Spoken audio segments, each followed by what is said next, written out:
So how'd you first get into music? Boy, well, I think it was like I got a radio when I was a kid, and my parents would put the radio on for me, and I just started like digging the tunes that were on there, and like getting excited about certain ones coming on, and like bootlegging stuff off the radio back in the day, and because that's how you did it, and yeah, and just then like I got MTV when they played videos, and like seeing like rock stars jumping around on a stage. That was like, ooh, I got to do that. And that's yeah, all downhill from there. So you started off with if I'm correct, you started off with a guitar, didn't you? Yeah, it's funny because everybody that knows me from tubbing, like associates me with playing a keyboard, but I'm actually not a very good piano player, and I'm like a pretty decent guitarist. I don't think I'm really a great musician. I just am kind of like decent at a lot of instruments, and but guitar, without a doubt, is my most comfortable instrument, without a doubt. I don't know, man. You rock them keyboards pretty good, and though Kevin did say that you are the best guitarist Tubbering ever had. That's really funny because I watched your interview. I've been watching all your interviews, by the way, and they're awesome. Side note, that one with Chaz from the Meanies was amazing. You got stuff out of him that I have never heard. And I consider myself a Blue Meanies like historian. Like I know I'm like, I can deep dive them probably better than some of the members can. And you got some stories out of Chaz that I had never heard, and that was amazing.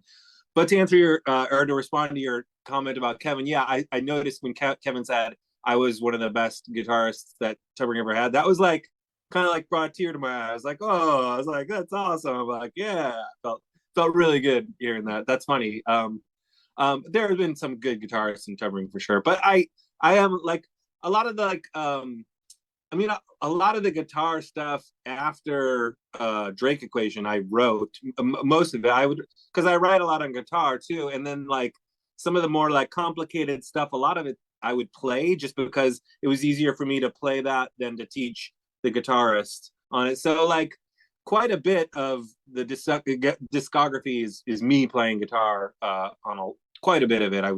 I don't know exactly how much, but a lot.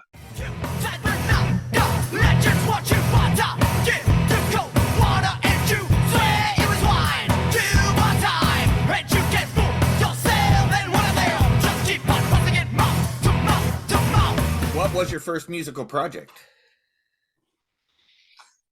Well, I made a cassette tape of Metallica covers with like two other guitarists that I went to grade school with, and then we sold it at our school for like $2 a cassette tape, or you could give us a blank tape and we would dub it for you. So $2 and we would buy the tape for you, or give us a blank tape and we dub it. It was just me because nobody wanted to learn drums or bass or sing. It was just a bunch of kids that wanted to play guitar. So it was like 3 or 4 kids in my grade school, and we just did Metallica covers without any singing or drums or bass, and I recorded that on a tape. Yeah, that was my first musical project. And Shout out to my grade school buddy Sean Shipley and John Grabowie, and for that one, yeah. that's that's awesome. And it was $2 or $3 because that was the price of the good cassettes, right? Yeah, the Maxwell, High Bias, XL, The black whatever. and black and gold ones. Yeah, I'm following. Those are the ones. Those are the ones. They were always a little more pricey, but I felt as if they put out a better quality. Yeah, yeah. Those do they still? Can you get your hands on? Do they don't manufacture new ones? I would imagine, but I don't know. Oh, yes, they do manufacture new ones, and I have a whole drawer in my. I got a bunch of cassettes in there, and one of them old school wooden fronted fucking cases. I got a whole sleeve of nothing but blank cassettes. Have you seen like there's dudes on YouTube and Instagram that are like making cool loops with cassette tapes and doing really crazy like avant-garde effects like music? It seems like up your alley, maybe. Word. I don't. I've seen people scratching with cassettes before, like Oh, regular that's cassettes, and it's like, how are you even doing that? And they're like slowing it down, but they had taken the front off of it, and they're manipulating the little fucking knobs themselves. That's cool. Right, You got to crazy. send me that link. I got to check that out. I'll have to hunt it down again. It's been a couple months since I come across it, but that's some crazy shit. Um, I mean, and if I recall correctly, there was a what was that? There was a Pig Face out a live album called "The Truth Will Out." That there was a guy that manipulated cassettes on that, but I think it might have been he was manipulating bigger reel to reel probably. I don't know. Okay. Quarter inch or 2 inch something tape. Yeah. I can only imagine. I only had the recording of it when I was a kid. That's cool. You know, it was live Pig Face. Gotta love some Pig Face. Yeah. We used to be on a label with those guys. I know. I'm aware. I'm aware. Invisible. Yeah. So after the because we all learned off of Metallica after the Metallica tribute cassettes out of the high school, what'd you move on to after that? So then I moved towns when I was a kid, and at my new school there were people that played other instruments besides guitar, and I started joining. Yeah, I had my first band that I joined was my buddy JJ, Angelo, and Tim's band. It was called Hypnosis, but with an I, like hip, like it's hypnosis, and that was like I think it was like a rock metal kind of thing.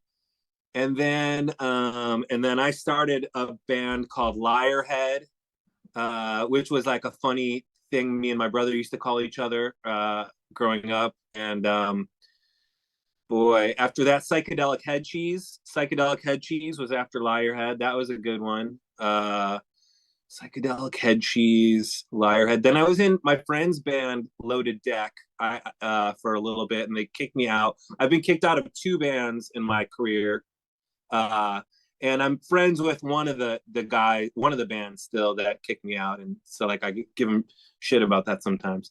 But yeah, and then I had a band called Caffeine. It's like caffeine and coffee combined, Caffeine, and that was like a little more like the Doors, and it was kind of like classic rock, and kind of it was kind of some of it was like upbeat, but a lot of it was kind of like a little bit rock folk psychedelic.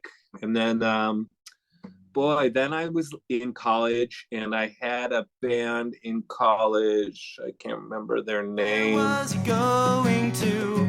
What was on the other side? What was he thinking when he got hit and died? Yeah. And then made me laugh. And then I joined Tubring somewhere right around there when I was in college. When I was like buddies with Kevin, and I was a fan of Tubring, and I would like go to see their shows like before I was in the band, and their first keyboardist, that guy Mike Fasano, he was like, I really loved the stuff he wrote on the keyboard. And yeah, when Kevin asked me, I was like giddy. I was like, oh my god, yeah, I get to join Tubring. And it was funny, even before I joined, there were kids at my high school that would wear Tubring t-shirts, right? And I would see and I was like jealous. I was like, everybody's loving Tubring. What about my bands? You know, they don't even go to this high school, and they got kids wearing t-shirts. So that was funny. That was like some of my early run-ins with Tubring before I was in the band. But yeah, you joined the band. What was it? 96 or 97? I think in 1997, yeah, that sounds about right, or somewhere in there. I was like, yeah, I was in college at the time, and I would have to drive. I went to a state school about 3 hours south of Chicago, so I'd have to like drive up on the weekends to practice or play shows or whatever we were doing then. You were down in Carbondale? That's where the meanies are from, but I went to Eastern. Yeah, nice, good knowledge there. But Carbondale was cooler than my town. I went to a place called it was a city called Charleston, and it was Eastern Illinois University as opposed to Southern, which is in Carbondale. And it was like not a very fun school, but I was like not a very fun person probably at the time, so it worked out. And yeah, and so I would drive back up to Chicago to practice when I first joined Tubbring, and that was when I was really bad at keyboards. I mean, honestly, like I was playing like this most of the time with my index fingers. I couldn't like play chords or anything like that for the first bit of time. So many different ways to catch a disease. So I avoid the germs looking for me. Convince myself that I'm the only one sane. Even when I know I have nothing to gain. Even when I know I have nothing to.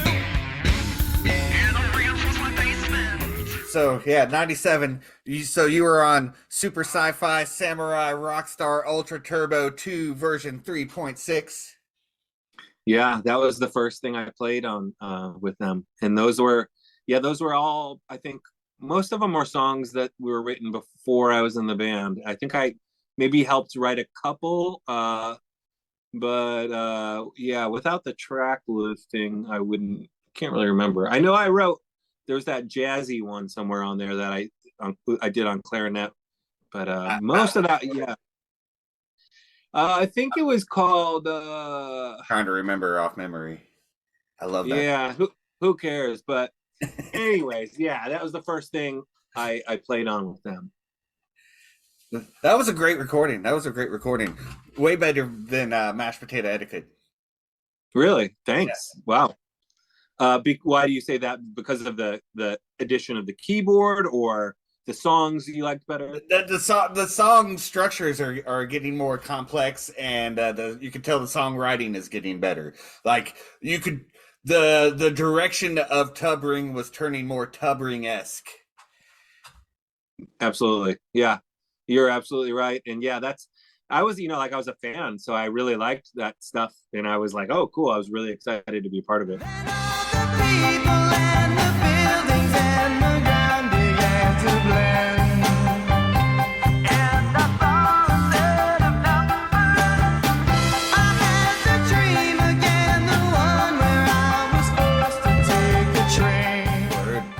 Word.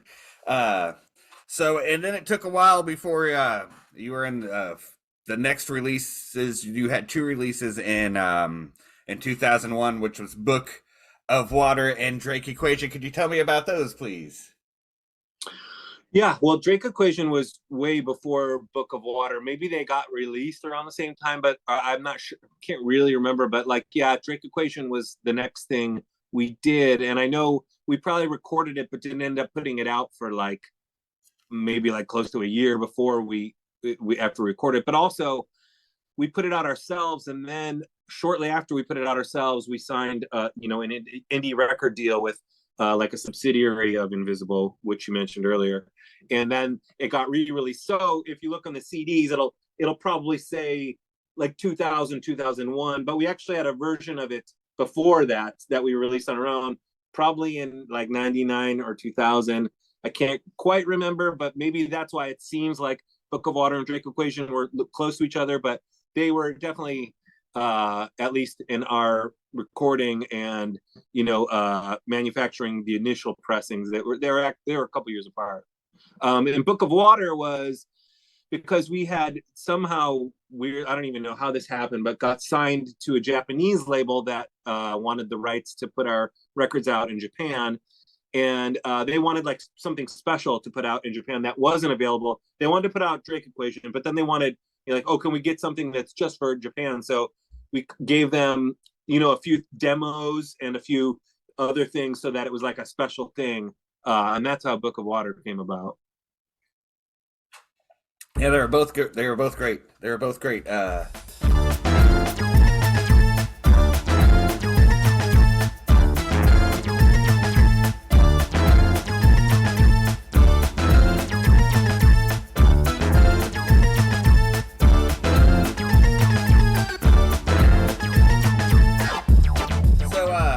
Soon after Book of Water got released, before. I jumped out of my chronologicalness here. Tell me about the birth of the Super 8-Bit Brothers. Yeah, I don't know what year we started like putting stuff out, but it was like me and Kevin lived together for 7 or 8 or 9 years or something right when I got out of college. And we bought an 8-track, a digital 8-track, and we started like recording these funny songs about video games that honestly, like, we didn't show anybody for probably a long time before we did a show or we put out an album. It was just kind of for us. And we when we had like enough songs that we thought were cool, we like, started like, hey, let's do a show. Let's put something out. And yeah, we did. And that's how that started. Yeah. First level came out in 2000. It was fun. It was fun. Okay. So were you guys just like video game addicts? I heard he had quite the collection of consoles back in the day. Yeah, he used to have the whole he collected everything. So he had everything from like Pong to like whatever was new then. And yeah, we had them all in our living room. We would play a lot of the original Super Smash Brothers with our friend Adam. The three of us would play for that was like all of our free time, like we didn't do sports or anything like that. We would just play that. And there's the one Super 8-Bit Brothers song, the 8-Bit Love song. The lyric is I press pause for you. That like actually happened. Like I had a girl, actually my girlfriend right now, she would like call, or she would even come over, and it was like, damn, do I keep playing or do I like answer the phone, or do I let her, like give her some attention? And like, yeah, and there was a couple times where maybe I didn't answer the phone fast enough, where she came over and I was just like, oh, you just got to finish this round. And, and she would get really upset. And so that was kind of like my song back to her, saying, I will press pause for you, just kind of tongue in cheek, funny. It's so romantic. So romantic. Yeah. I play a lot of RPGs and it's turn based, so you don't really have to pause so much. That's a video game that's compatible with romance, then, my friend. And they're all sappy love stories, anyway. At least all the Final Fantasies are. Those are, yeah. I've only played a couple of those, but yeah, that's cool. The stories in those are great. Yeah. -1 as we spin around the sun, and you know that I did it all for you.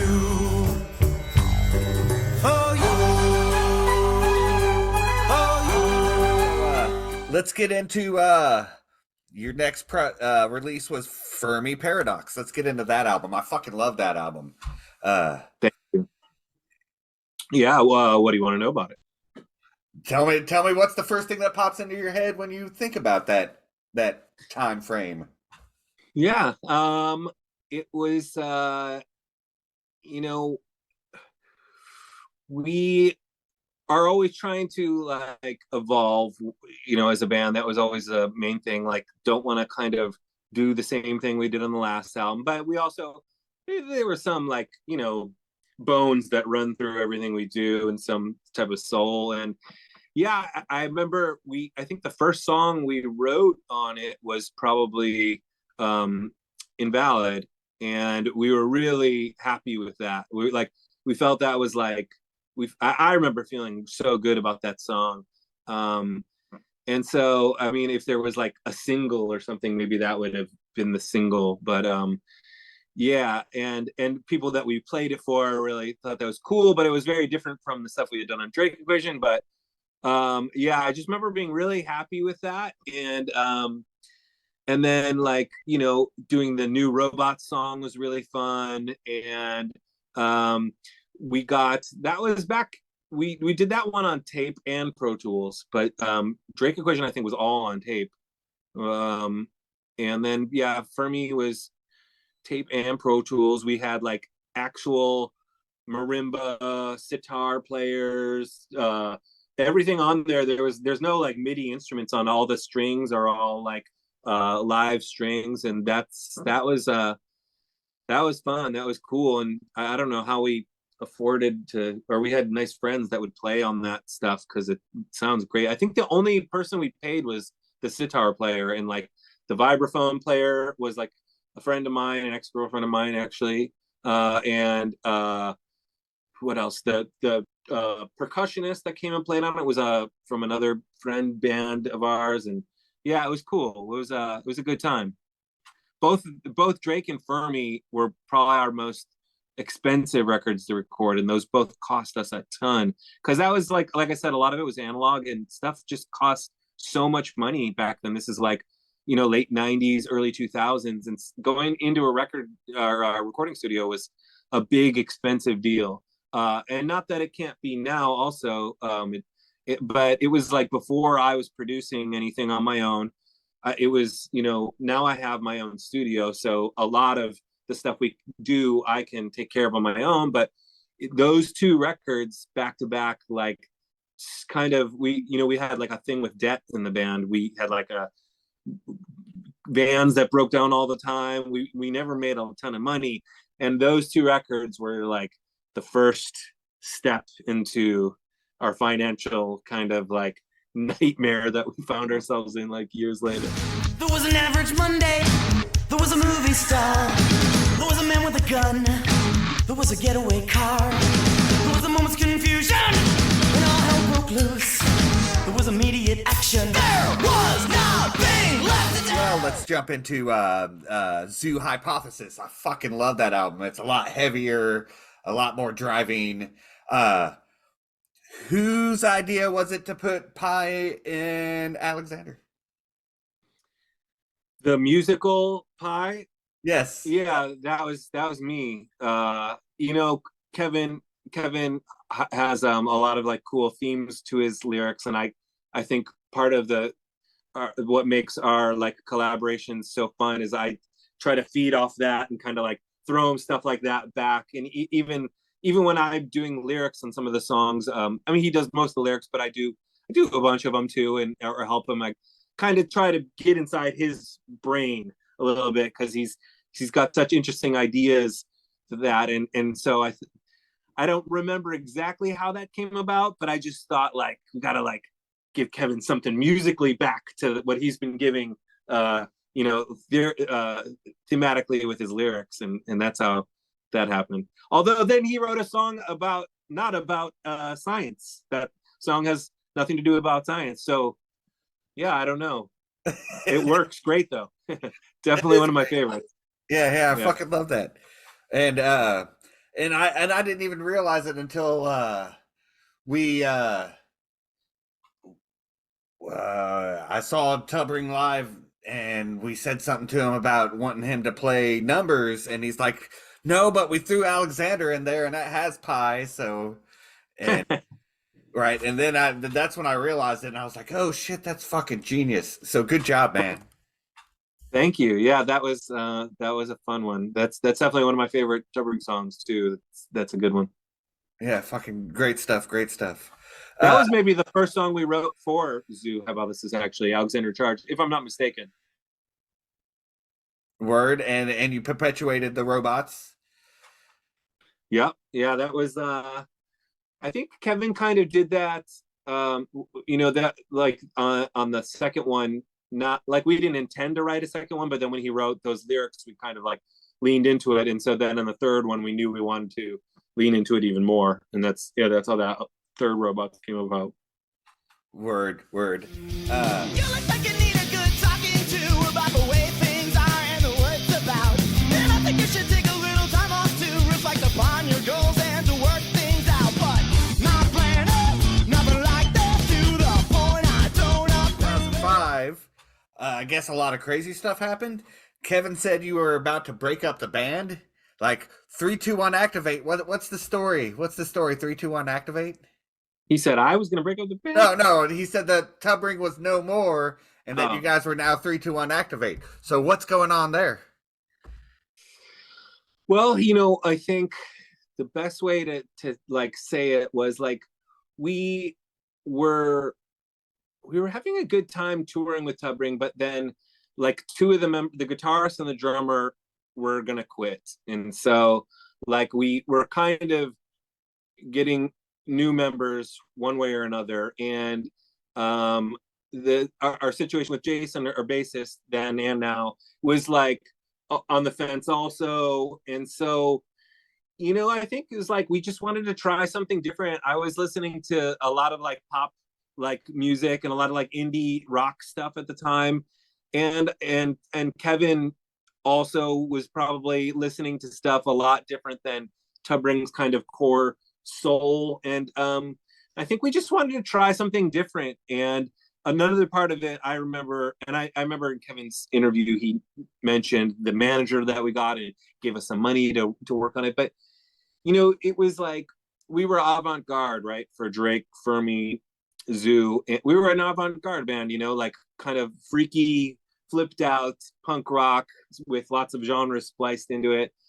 And it was like, you know, we like all sorts of stuff, but like one thing Tubring probably couldn't do would be to put up a straight up rock album. Like that wouldn't make anybody happy.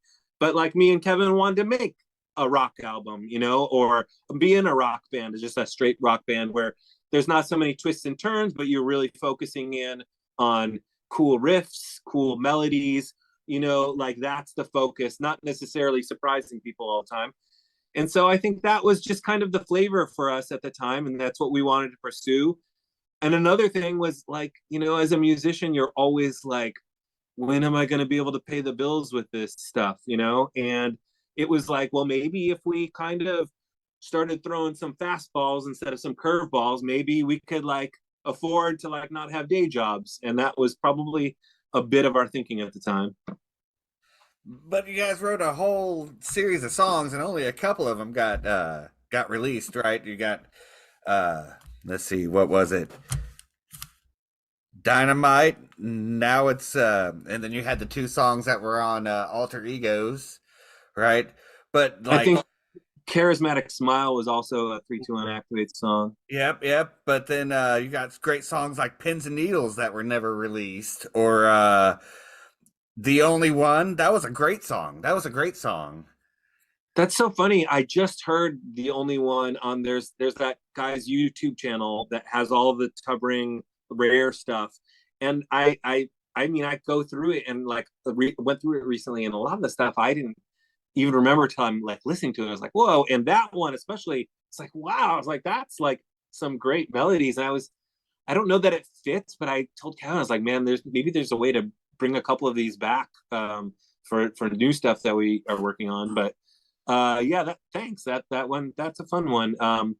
You know, what ended up happening with 321 Activate, like in a nutshell, was we started doing a little touring as them, and just like we thought, oh, all the Tubring fans will come to our new thing, but none of them came to the new thing. And now, not that we were ever popular, but we were playing to like 1/10 the size of the crowds Tubring was playing to as 321 Activate, and that got frustrating. And then we got invited to do this thing on MTV, but they wanted Tubring, not 321 Activate, so we just kind of pivoted back to being Tubring with the members that had joined 321 Activate.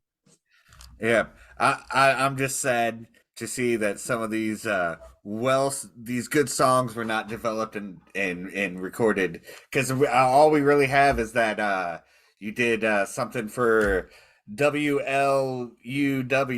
It was a live, and that's what's floating around the internet right now, was that live broadcast. And then, well, you never know, we might recycle it.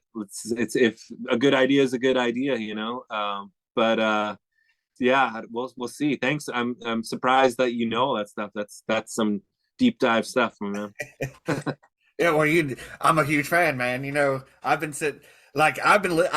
rocked that recording many a times, and that's like, I've always wished that there was something better. And some of them were re-recorded, like Dynamite. You had as what was it?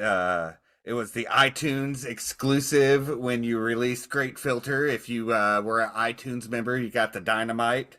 And then like I said, there was them two songs that were on the Alter Egos that was released. And I think that was it.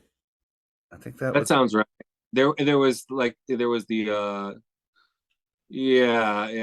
those might have been the only ones released, and then maybe Kevin put them out as B-side somewhere along as a bonus to something. I like heavy metal music when I grab the sniper rifle and I frag you with the headshot. Yeah.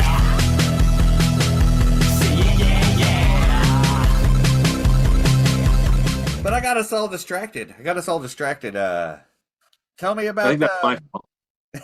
tell me Sorry. about that second Super 8-Bit Brothers album, Melee. That was a fucking great release. Thanks. Yeah, that was which one was Melee? I gotta remember what songs are on there. Oh, that was Was the first official release, because First Level was just kind of like a demo. Oh, okay, right. So that, yeah, Melee we recorded in my friend Chris Cernell's studio, and or some of it are, I think the music we recorded on our own, then we did our vocals at my friend Chris Cernell's studio. That was all in Pro Tools, and yeah, that had the 8-bit love song that we were talking about earlier, and we had all the original, classics. The My Princess is Another Castle, Gonna Stay Inside, Robot Playing Dinosaur. Yeah, that was fun. That was a good one. And then, yeah, then we were definitely playing shows by then with Super 8 Brothers, and even opening for MSI a couple times. And yeah, people seemed to like it. It was funny. Me and Kevin always kind of like joke, like, maybe we should have just focused on Super 8-Bit Brothers. And like, at very least, we could have probably made more money because we wouldn't have had to like pay a whole band. We didn't have to drag equipment around. We didn't even have to really buy equipment. But yeah, that was a fun one. It was a fun one. It was a great album. We're not trying. We're not even trying anymore. We're not trying. We're not even trying anymore. Sonics was a great release as well, which I forgot to touch base on with Kevin. That was a fun DVD release, along with that CD of all your B-sides and covers and whatnot. What inspired that release? Yeah, so we had most of that is probably songs that would have been on Zoo, but we just didn't feel like they fit on Zoo Hypothesis, but they were all recorded at the same studio at the same time with the same producers and same lineup. We were recording at this studio in the Chicago suburbs called Apocalypse Cow, and there was two brothers that were producing it, Dan and Jeff Brooks, who we just thought were geniuses. They were adding a lot. They added a lot to Zoo, and again, everything that's on Sonics. They were almost like the other member of Tubbering that you didn't see. They added a lot of, besides recording us and mixing us, they added tons of really cool creative things. And so even the B-sides that I don't think we thought were right for Zoo, there was a lot of interesting stuff in there that we didn't want to like put out as like an album we wanted to push, but we thought would be fun to put out for people that already kind of knew and liked us. Wouldn't be my favorite thing to show somebody as the first thing they're listening to from Tubbering, but some interesting stuff in there. And so and plus, you're on the road, you gotta sell as many CDs as you can, so print another one up if you got the material. And that's how that came about. And then Justin McConnell, who had done the video portion of that release and made the optics part, just like basically, I mean, he gave us such great stuff. He shot such great stuff. He's a great editor. He just looked great, great interviewer, and he just gave us so much stuff. And yeah, he killed it on that. That's like more him as a film director than us. I mean, we were the subject, but he did a great job with that. And yeah, we're forever grateful to Justin for that. Yeah, the only thing I would critique is I think it might have been mean of them to film you while you were on mushrooms that one time. Yeah, in Amsterdam. That's funny because I didn't even drink or do any drugs my entire life. I was like kind of like straight edge, but up until a point. But when we went to Amsterdam, it was kind of like when in Rome, So I kind of was just like, okay, if I'm gonna ever do any of this stuff, I might as well do it here. And that's how they filmed me on mushrooms, and that scared everybody else in the band into not doing mushrooms during the trip. They were all considering it, but they saw what happened to me, and yeah, so I was the canary in the coal mine on that one. Yeah, they didn't really have to throw that into the video on you, but whatever. It made No, more it's fun. content. I don't really remember any of it, so it's kind of great that it exists on video, so I can watch it and go, "Wow, yeah, that's what happens."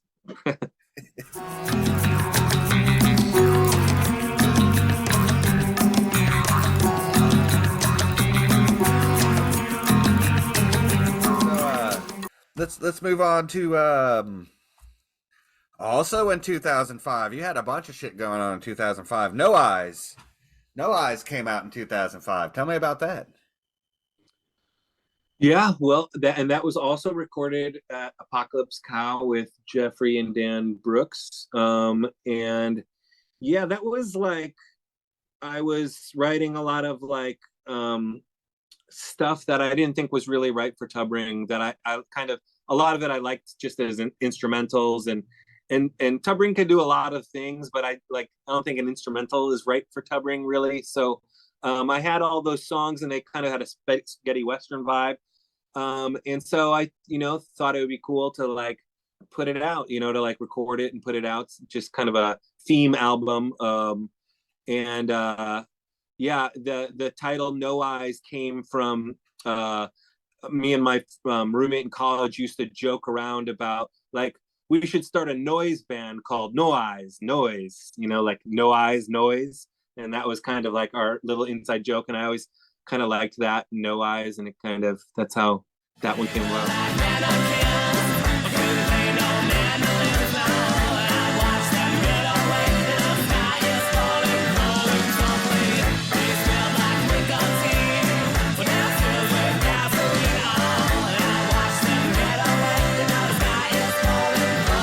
Then after No Eyes, you released Doctor Sleep.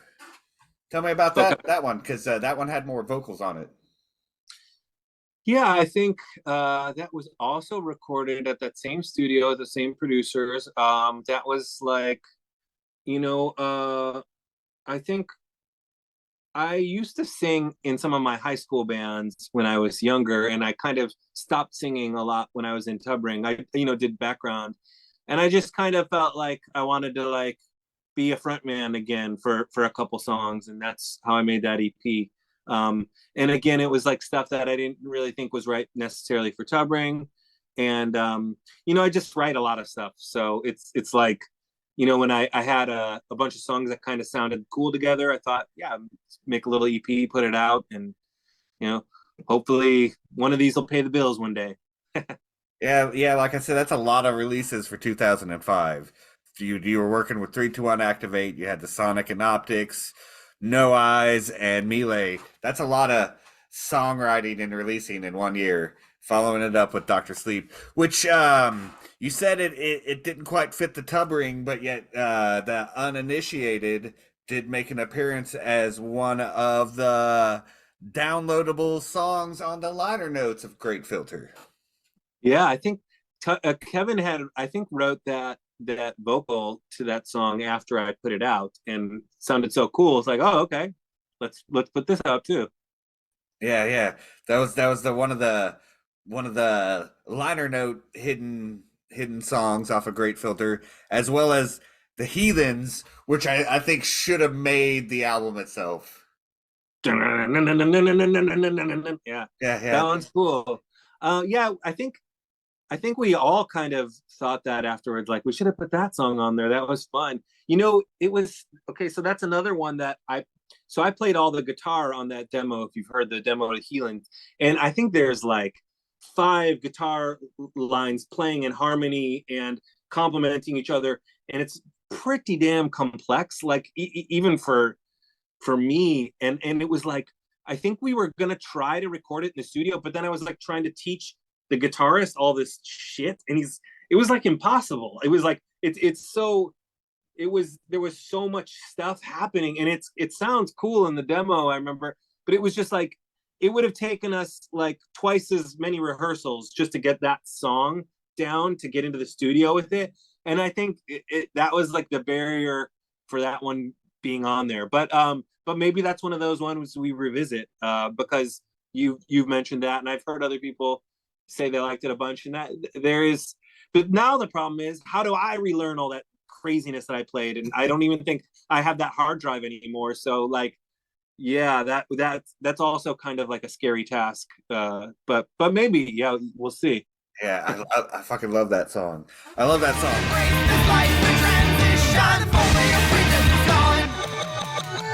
There was a vision focused through a composition that mechanically imbalanced with no.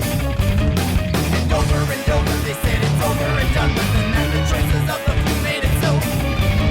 And we keep talking about Great Filter, so let's go ahead and talk about it. Yeah. Because I brought up all the hidden liner songs and the exclusive iTunes. What was up with all that? And you also had one that was a MySpace exclusive download for that album, which was your studio version of "Rock Your Body," which you only covered because MTV's Do Circuit. Yeah. Yeah.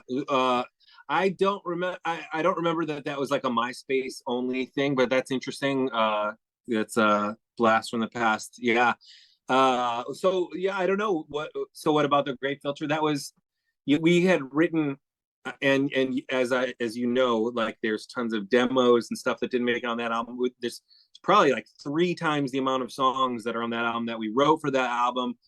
But I think we were also still in this haze of like, do we want to be 3-2-1 Activate or do we want to be Tub Ring? And so I think like our identities were, and that's where that alter ego thing came in. We were a little bit confused with that, and I really like all the stuff that was on there, and I really like a lot of the stuff in the demos. But it was also kind of, I think, an identity crisis for us at the time. That was happening.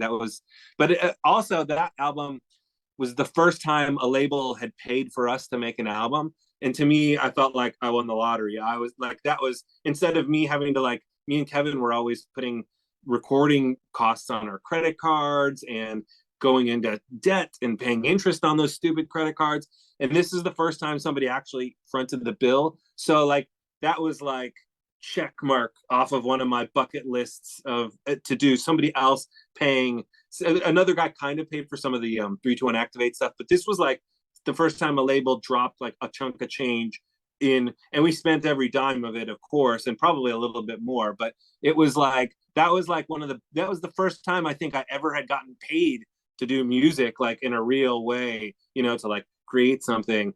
And so that was like very special in that regards, and like I can never forget about that. Yeah, it was a great album. It was a great album, like through and through. But the funny thing is you keep saying that you had this identity crisis. There was so much variety in Tub Ring's music that I don't think it really would have mattered that much if you would have released them under the moniker of Tub Ring. Mm-hmm. Yeah, there's something to be said about when you put Kevin's voice on it. It's like it could kind of become Tub Ring no matter what it is, and so yeah, I don't disagree with that. Yeah, maybe if we went back, we would call things different things and pick different songs, and yeah, without a doubt.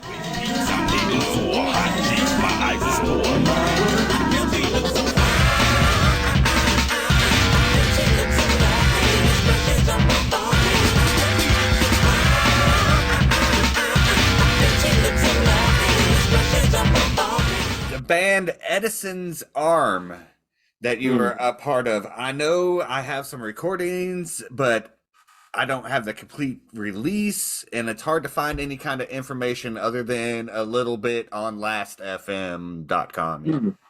So could you enlighten me about that project?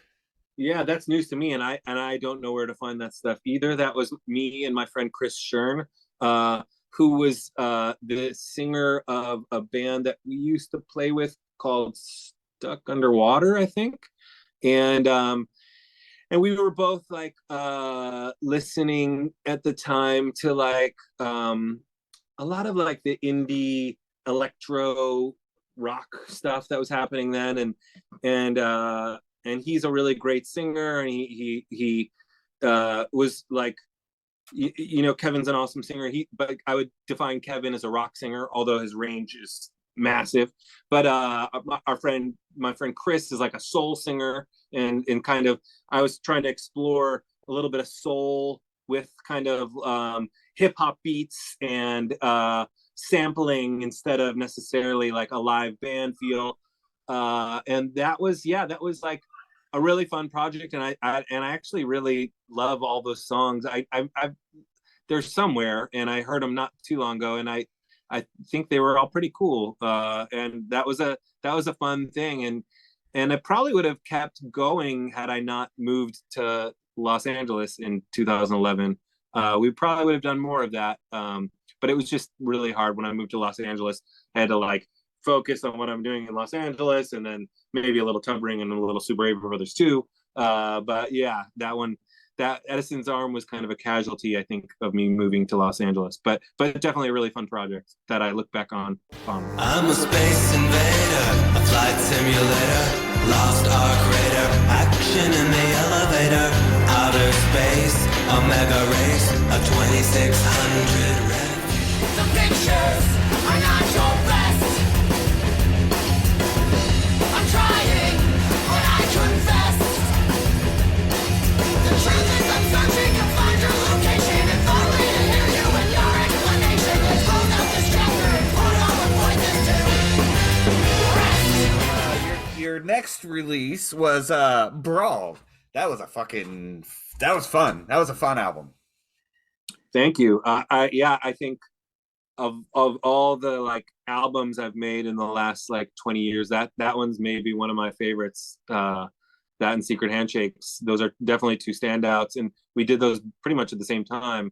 That was like that was a really like creative time for me and Kevin, and it was like those were the last two records I made before I moved to LA. So those are the last two records in Chicago, so they're kind of special for that reason too. And both of those were the first time I kind of produced the whole record myself, both Brawl and Secret Handshakes, where we weren't hiring a producer or I mean, I mixed both of them myself. Maybe somebody mastered both of those. I can't remember, but so those were like the first like two self-contained things that me and Kevin did, and that's like those records are I'm very like fond of to this day. Comes crashing in, black hole chasing its tail again.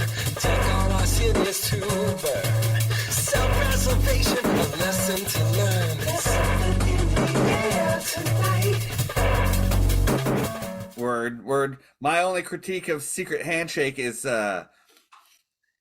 which I'm about to bring up, the Rob Kleiner and the Satanics. That is actually a really good album that seems to get overlooked in your discography, but the similarity between that one and Secret Handshake is closer than Secret Handshake and any other Tubbering album.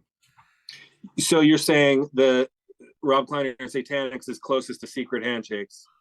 Okay, interesting. Than any other Tubbering album. And when I'm looking back at, and I didn't even realize this until you released the USB with all the demos, that some of the demos were the same on both the Satanics, like the demos from Secret Handshake ended up on the Satanics release. Like the Undead at the Discotheque and Crash. Wait, what's the name? Oh, okay. Comet Comes Crashing. Yeah. You know, I don't know. Those were definitely Undead Discotheque. We tried. I think I did both of them for Satanics first, but then tried to make them Tubbering songs, but they just weren't working as Tubbering songs, I think, and that's why maybe they have that kind of crossover that you're mentioning. But yeah, I also made that right around that same time that we did Brawl and Secret Handshakes. That was all in the course of like a year and a half, all three of those records. Yeah, like I said, that Satanics album is fun, right? And I never really gave it much of a chance at first. And the more I listen to it, the more I'm like, well, that sounds very similar to the Secret Handshakes. Like your writing style was very similar at the time. And when I compare Secret Handshakes to Great Filter or any album before Great Filter, I am seeing more similarities to the Satanics. Interesting. Yeah, I never thought of it like that, but I love to hear that connection that you made, and yeah, you I think you're onto something there. That's interesting. but yeah, it was a great album. And Secret Handshake was a great album too. It took a while to grow on me because it is so different and it's a lot more poppy than your Mm. previous albums. Uh, and your writing style is a little more different on that one. Like you had a different approach than you did for like Great Filter or Zoo Hypotheses. Yeah, that's interesting to hear you say. And I know a lot of people pick out Secret Handshakes is like one they weren't so sure about at first, or maybe still aren't sure about. And they like what you said. It's like maybe more poppy, but yeah, it's funny. Like I you know, it's always different for me to hear what other people interpret it as, because to me it sounds like Right as Rain, Tub Rain, start to finish. But you're not alone in that opinion, and I've heard that before, and I people's takes on Great Filter range the gambit, and if anything, to me, Great Filter sounds the most different out of all of our records. To me, at least in my mind, it does. But I mean, maybe you're onto something, and it's like it's hard when you're so close to the stuff you're working on and writing. My opinion is probably way less valid than yours or any listeners. Well, we'll see. And now that you say that, I do see how Great Filter, as the album progresses through, doesn't have as much of a genre jump as some of the other albums. So I could see how that one could be more of an outlier to you, because when you're listening to Secret Handshake, Birds of a Different Color, that's obviously a Tubbering song that with a lot of production and a lot of avantness to it that was lacking in the Great Filter. But however, when you get to songs like Goldfinger, or those are more of a poppy vibe, and like doesn't really like I said, that one could have been a 3-2-1 Activate song. That's I think I can't disagree. You're that now that I think about it in that context, yeah, I could see that. Yeah, I'm a huge fan. I've listened to it all, man. I'm sorry. No, thanks, man. It's very touching to like hear somebody that like knows the whole discography and all this stuff so well. It's awesome.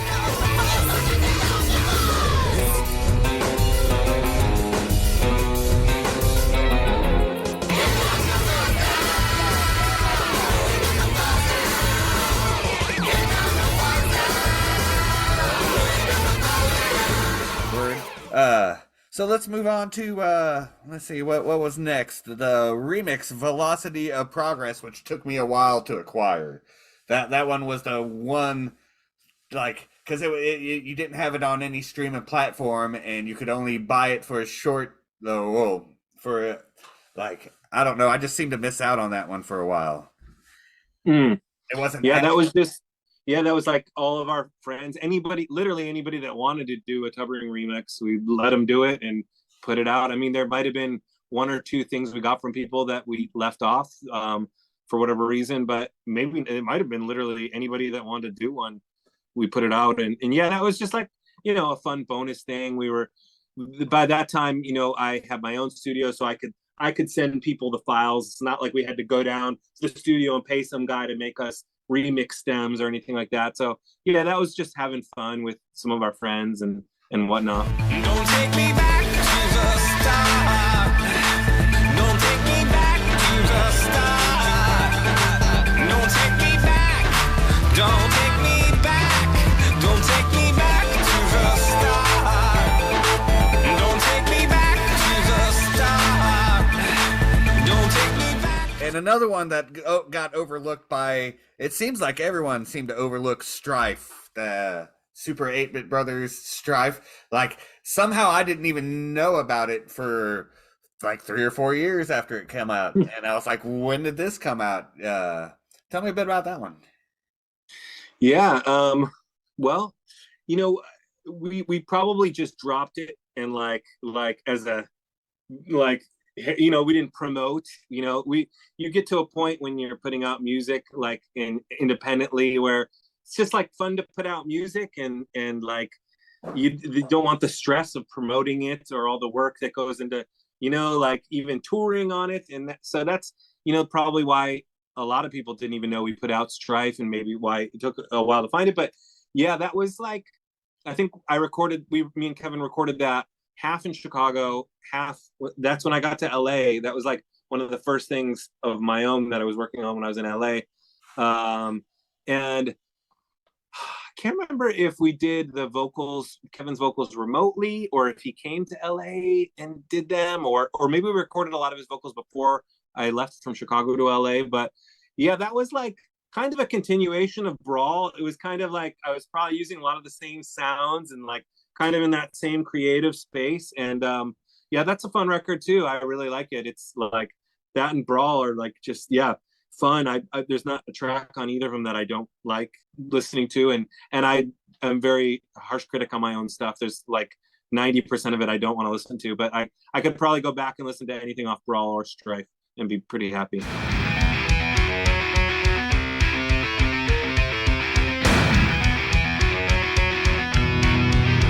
Word.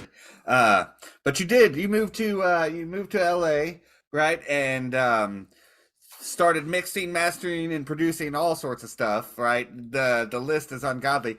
One of the first things on your mixing mastering list was another great album that I really loved, which was May You Live in Interesting Times by Idea Man. That was fun. Like, was that one of your first mastering projects? It was, yeah. They, bless their hearts, they like hired me to master probably before I was very good at it. And yeah, they were one of my first mastering clients. Yeah, and that is a great album and a great band. There were like all these bands that, you know, like would open for us, but I would be like jealous of how good they were. And they were, Idea Men was absolutely one of those bands. So great. And great guys too. Word. I met them at a Polka Dot Cadaver show while they were promoting that album. It's awesome people. And Tim now plays for Dog Fashion and Polka Dot, right? Yeah. Yeah. So that's cool. Small world kind of thing. Yeah. Well, I guess he had filled in with them before that, and then you could see Todd approaching him during that tour, like saying, "Hey, I saw you playing this riff." And it's like you could tell something about to happen. Another small world thing is Tim Swanson is cousins of the guy that I was in my very first band I mentioned earlier, Hypnosis. JJ, the first band that took me in, like that I was like actually in a band. Tim Swanson was cousins in Chicago to my buddy JJ, and so like weird small world action there. Yeah. That dude's super talented. His keyboard skills are phenomenal, and I've loved every project he's been in so far. Duct Tape Mustache, that was some fun stuff. Some of the songwriting, lyrical content's not the best, but it was all fun. You know, it was some fun albums. For sure. Get busy and heads feeling dizzy from that cell phone radiation. My brain up radiation. You reach 1-800. Don't use my number. Don't use my number. Please use my number. So, but like I said, you've been doing a lot of your songwriting credits are huge, and you're all over the place. What has been the most inspiring thing that you've done since you've been down in LA? Yeah, well, I mean, when I got to LA, I was very fortunate to like fall in with like artists that like I would listen to even if I wasn't working with them. Just been really lucky in that aspect. So, I mean, literally everything on my discography, like from the artists that I've produced or written for, I love all of it. This singer Haley Reinhart, she does like soul and throwback stuff. We've been working together since like a week after I moved to LA. When I moved here, I started working with that singer who blew up, Sia, and I was working on all her first hits that were coming out, and that was like a dream come true because I was a big fan of her indie stuff and her band 07. And then these days, like I'm working with this guy Labyrinth, and we do the music to that show Euphoria that's on HBO. And he is like, I mean, like I consider myself a pretty good songwriter and producer, and you know, I feel good. But you get in the room with a dude like him, and he writes, produces all of his own stuff, and I'm like, I'll put down my pen and all that stuff. I just want to help him create what he wants to create because it's so inspiring. And yeah, I don't mind being like the guy that helps the guy when it's somebody like as talented as him, or a lot of the people that I've been fortunate enough to work with. And it's cool, man. It's like, you know, like a lot of people maybe would think you would move to LA and now you're working on all this sellout, boring, you know, poppy crap. But like a lot of the stuff I work on to this day is pretty weird shit, man. Like Labyrinth stuff is weird. It's poppy and it sells records, but it's weird stuff, man. Like you know, maybe not as weird as Tubbring, but like pretty damn weird and cool and creative. And it's definitely not like bubblegummy or like recycled trash, you know.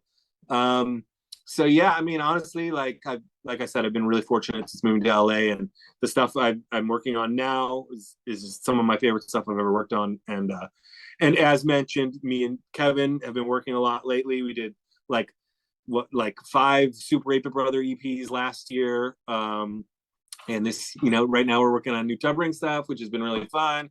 And yeah, so that's, I mean, I do a lot of stuff and I've done a lot of stuff, but I also feel like right now is some of my most exciting, fun things I've ever done. That's awesome. That's awesome. You make me proud, man. Man, well, you make me proud. I mean, wow, it's so flattering to like, it's like hearing all this stuff like that I forgot about. That's amazing. Thank you. Confines of spirit terrestrial. So once you leave their orbit, you're good to go. So I say, I know the future's free. We're not a relic of the past. And I know we're built for speed, and I know we're built to last. Wait, we have glossed. We skipped something. We skipped something. In 2017, Tubbring resurfaced out of nowhere, right? Because there had been quite the gap because you were down in LA doing your producing and mastering and mixing, songwriting, all that fancy shit you're doing, shit popping up on fucking Twilight soundtracks and all that crazy shit, like Grammy nominating shit, like fancy shit. That's why I say I'm proud of you, man. Thanks. but then, yeah, for the fancy shit, and then Tubbring pops back up with fucking Choice of Catastrophe was fucking phenomenal. Tell me about how this resurgence happened. I mean, you had a Kickstarter program to get some vinyl, like, yeah, but it turned out to be fucking awesomeness, right? So, well, you know, why don't you give me the lowdown first? Like, this one is after we stopped touring. I would love to know what you love about it. Like, you know, I've talked about this album less with fans than any and people that have heard it than any other album. So, like, what? I mean, I want to know. So it was a success, and I mean, how does it compare? Does it sound like a Tubbring record? Give me some insight. It's a great Tubbring record. Like, I like it. It's more Tubbring than Secret Handshake. Okay. Right? Like it's from start to beginning. Even the odd. I mean, you had 2 covers on that one, right? That's unusual for Tubbring. Three covers. Right, that's right. Yeah, I forgot about the Ghost cover. Mm-hmm. Right. Yeah, you had 3 covers on that album, which is unusual, but they managed to fit in there well. And Pressure Creator, one of my fucking new favorite songs from Tubbring, you know. That's awesome. You could tell it paid a little bit of homage to Alexander, which is another fucking, like, it had that feel in there, and then you fucking took me in another direction. It was surprising, and I loved it. Yeah, that's awesome. It's so funny too, because that's our most like streamed song out of anything. That song and Proper Funds, which are both off of Choice of Catastrophes, have like 4 million and 2 million streams. And Like our next most streamed song on I'm talking about Spotify, by the way, has only like 500,000 or 600,000. So like those two songs on Choice of Catastrophe like dwarf the rest of our catalog and the amount of streams we've got. So like for me and Kevin, I think we're like, I wonder, you know, are these like new people hearing it, or are they old fans that are like just obsessed with the new stuff, or maybe a little of both? It's like, that's why I asked for some insight, because it's a very mysterious release to me still. Like I don't know where all the attention is coming from, but I'm really glad to hear you like it and that it fits in with the catalog. Yeah, how it came about was, I think, you know, me and Kevin hadn't done music probably since Strife together in a real way, and we really wanted to. And I think by 2017 or whenever we did that, we just like thought like, let's just have some fun. And like, you know, we put out that Kickstarter hoping it would like cover the costs so we could break even. And it did, and then some. It was really successful, and it was awesome that so many people supported us then. And yeah, it gave us the money and the confidence to kind of try and do some new stuff. And I had no idea whether it would be good or bad, you know. Like it was really it was a really fun experience. And I know I speak for the other guys in the band too, Jason, Patrick, Sean, and Mike, that like time we spent in the studio, we were in this studio together, a pretty nice expensive studio in LA, and it was just like locked out for a week for us, and we just got to do whatever we want. We would write Impress Your Creators one day, and we'd write Not Before Our Time the next day, and it was just like the most fun. It was like no pressure, you know. It wasn't like we got to become famous, guys, like we got, what kind of songs do we need to write? It was just like so stress-free and just fun. And like, I think probably that's part of whatever, if there's any magic in the album, that's probably where some of it comes from. We just had an awesome time doing it. And the guys on the record are absolutely the best musicians that Tubbering ever had. They're all from different eras of the band. It was like our first drummer and also our last drummer. They were kind of sharing drum duties, but also playing other instruments. And then Jason, incredible bass player. Patrick, incredible guitar player, and he understands music theory way better than I do, so he can add to the arrangements and like the chords in ways that I can't. And it was just, it felt really good and felt like we were firing on all cylinders. So it's really cool to get feedback that it worked from you and from others and from streams on Spotify. It's awesome. And yeah, it was great, like, to hear Kevin like go in on some of those brilliant like lyric ideas that like I myself know and love, just like any Tubbering fan. And yeah, like, the concepts he was coming up with on Choice of Catastrophes are some of the best stuff he's ever written, which was just like, yeah, felt so good. And yeah, it's one of my favorite Tubbering albums also. And it's great to hear that. Yeah. I was, it's still like in my rotation. It pops up at least once or twice a week. However, I don't use Spotify. I apologize. Those streams don't apologize to me. Oh, okay. I'm more of a YouTube guy. I use the YouTube Music, but I also pay for the YouTube Premium. Might as well, you know.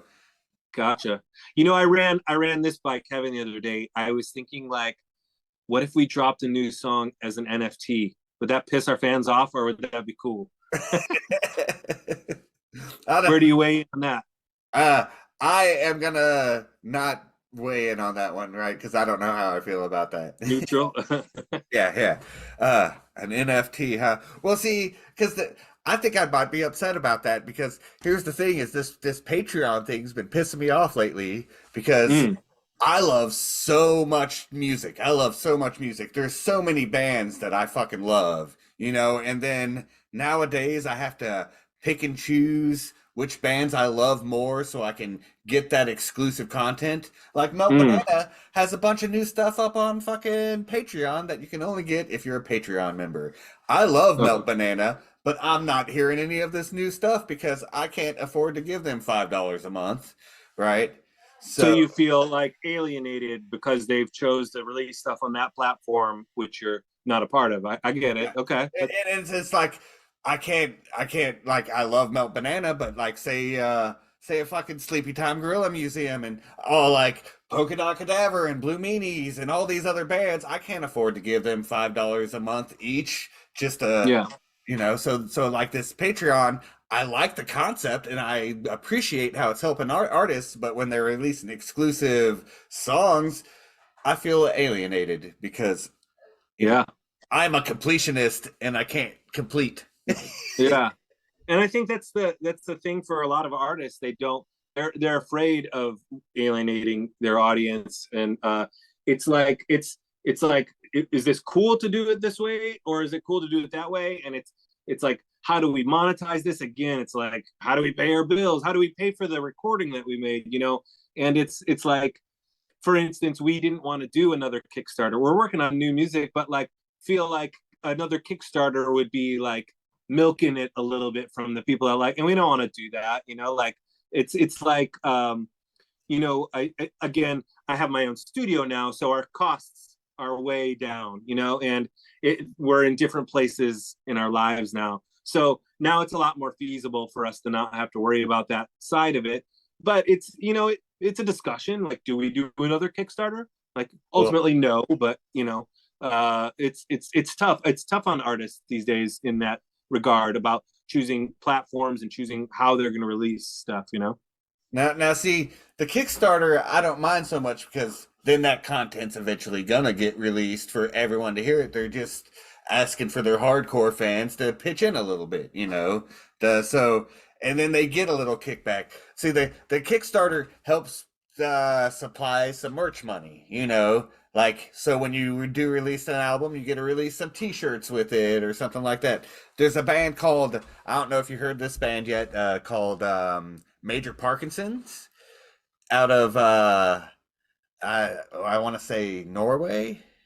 Did you mention them in one of your things? Because I know that name, and I know I've checked it out. Almost positive. Maybe. But I don't know where I would have heard of it.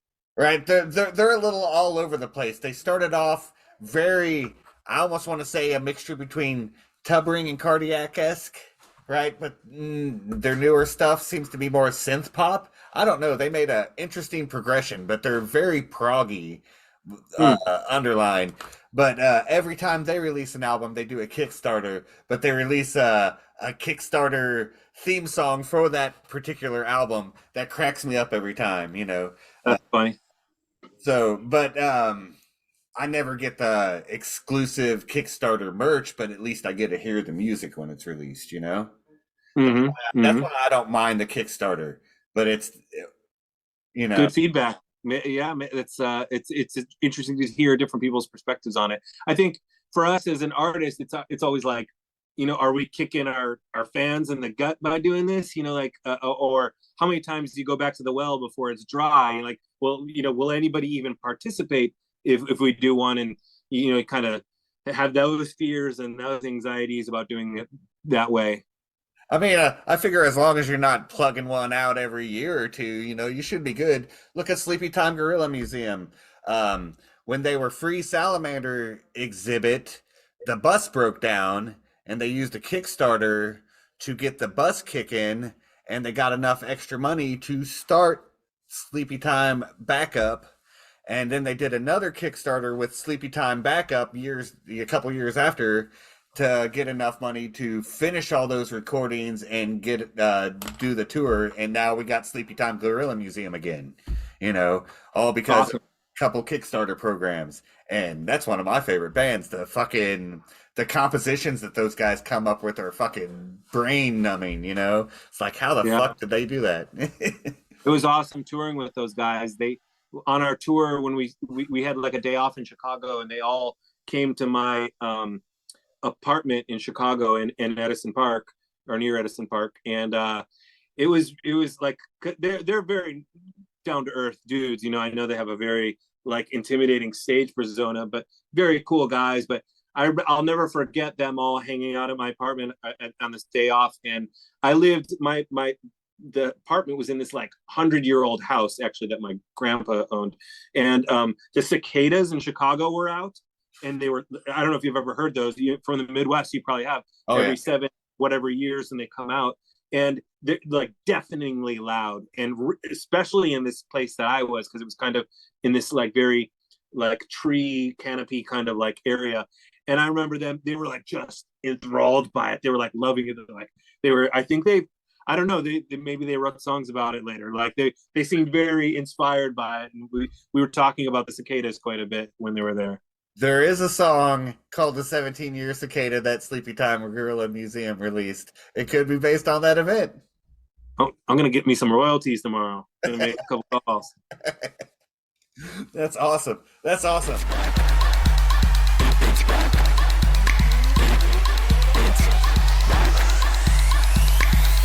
Back on the fast track, $1 million on the NASDAQ, rock you like a hurricane. Yeah, we got the end game. Sliding innuendo, Super Nintendo, here in my dojo, 9120. ROB, that's me. Best things in life I download for free. I want to touch base on the massive amount of Super 8-Bit Brothers that just seemed to pop up last year, as well as this new tubbering. But let's talk about this massive 4 EPs of new material and then some reskinned other stuff. Yeah. What inspired well, this? Like Super 8-Bit Brothers is like, you know, Kevin moved to LA in like 2000, right before the pandemic, unfortunately, but also fortunately, because then it was like we had our little group that we got to hang out with during, we didn't see anybody else but our, like us, like during that time. So it was awesome him moving here, and it was just like we're hanging out a lot, we're hiking a lot during the pandemic, and it's like, well, like, why aren't we making music a lot? You know, it's like, would be a waste not to. And Super 8-Bit Brothers is just like me and him. We don't have to rely on anybody else. So we just like boom, boom, boom, and the songs just kind of are writing themselves. And like before you know it, we're just gonna make an EP, but then we had like 2 EPs worth, and then by the time we had recorded the second EP, I wrote a couple more songs. Oh, I wrote a couple more songs. Oh, well, maybe we'll do 3 EPs. And then before you know it, we had 5 EPs, and it was like, that was really fun. It was really an awesome time. And like I said, it's a waste for us to be in the same city and not doing something, you know, and that's where that came about. Show signs of duress, various and undressed, tailor-made and half-true. You represent you. Yeah, you represent yourself. And you're working on new tubbering now. How's that going? I mean, that's exciting to hear that Kevin was just over there today, you know, working on some new. Yeah, he left 5 minutes before we started the interview. Yeah, it's going great. It's like it's cool. We've got all the people that were on the Choice of Catastrophes working on this one, and in the beginning of 2023, we just all started putting ideas and song ideas into a Dropbox folder. And anybody can work on any part of any of them they want. And we've all just been kind of collaborating that way for the last year. And I think I was over at Kevin and his wife's place on Thanksgiving, and I said, like, hey, you ready to start doing some vocals or what? Let's hear some vocals. And he said, yeah. And so we've been laying down vocal ideas and kind of developing the songs a little bit more. It's still going to take a little bit of time, but it's been going really great, and I'm really excited.